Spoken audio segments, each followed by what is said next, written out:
As we warned you before, scammers are never tired, and the COVID-19 outbreak is just another opportunity to gain more victims. As a reminder, these are some of the common COVID scams.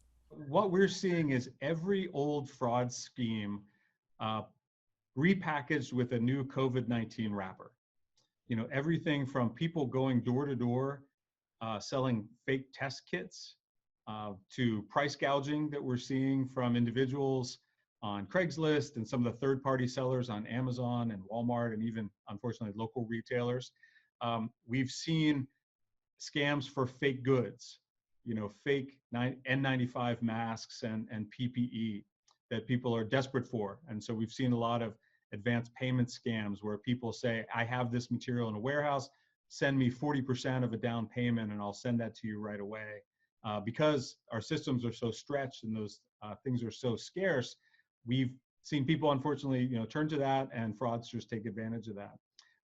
We've seen fake charities stood up. We've seen solicitations on websites and emails for fake cures and vaccines. We've seen phone scams already surrounding the stimulus checks, which is a great concern. People calling up and saying, we're with the Department of Treasury or we're with fill in the blank federal agency. We can expedite the the deposit of your stimulus check. If you just give us your bank account information, we'll make sure that gets done right away. And then we've even seen threats. We've seen email threats, phone calls saying, if you don't pay me $5,000 in Bitcoin, I'm going to infect your entire family with COVID-19. And the list goes on. That's why United States Attorney Scott Brady and Pennsylvania Attorney General Joshua Shapiro partnered to create an initiative to lower our risk of becoming the next victims.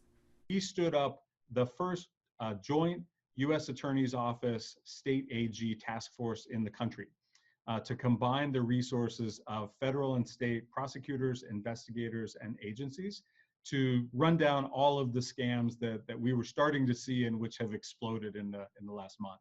With this initiative, there's a main resource that was developed to keep everyone protected. We set up a dedicated hotline when we created our task force for anyone to call if they feel they've been victimized with any scam. We don't want the public to try to figure out, should I call the state? Should I call federal? Should I call this agency, this three-letter agency? There's a dedicated hotline that you can call, and then we will take it from there. We will figure out how it's supposed to be investigated, which agency will be involved.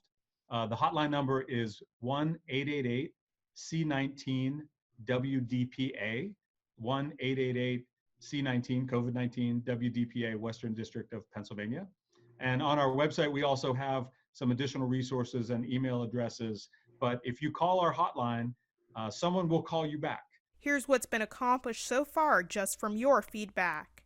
We're sending out cease and desist letters to the retailers that are taking advantage of this financial insecurity and especially food insecurity.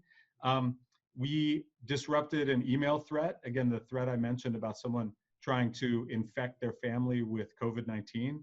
We found out that was actually from India, and so we were able to disrupt that, let the families know that they were safe.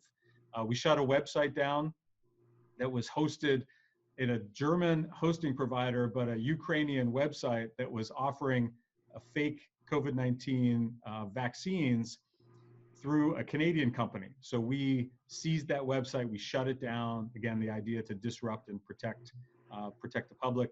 And finally, we broke up and stopped a major international fraud that was going to be perpetrated on a major healthcare provider.